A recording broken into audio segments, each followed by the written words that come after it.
everything on you, including your hair and the garbage, it's all going to have electrical charge. Which means that if you, think about with magnets, if this guy and this guy both have the same electrical charge, what do you think is going to happen? Nothing.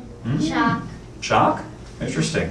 Think about magnets. If you have two magnets with the same poles, do they attract or repel? Repel. They repel. Interesting. Interesting. Let's find out what happens here. So, keep cranking it up. Keep cranking it up. Do me a favor, stretch your hand out nice and wide like that for me.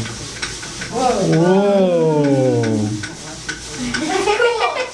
So right now, that garbage, when it gets when it has the same electrical charge as he does, it's trying to get away. It's basically repelled away from him.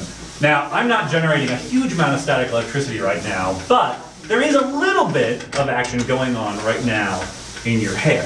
Your hair is just barely starting to stand up, and you can see it's kind of attractive to me. Now, here's the cool thing.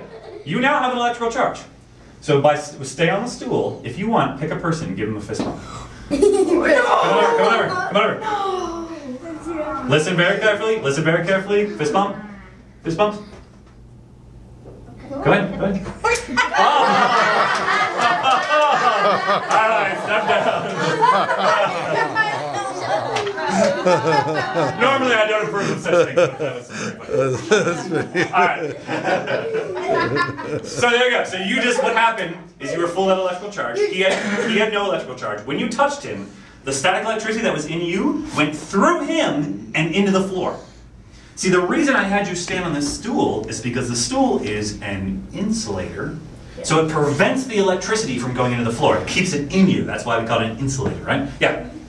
If you get struck by lightning and you have a thick rubber bottom boot, it won't do anything. That's absolutely correct. Yeah. In fact, actually, I just saw this video on YouTube of a bunch of people. There were 3 people, and they were all standing on insulators, so stools like that.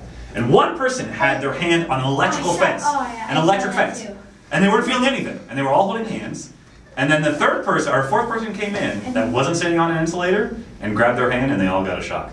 Don't do that. It's really dangerous. Pretty funny. Pretty funny. All right. Who's that guy? Ben Franklin.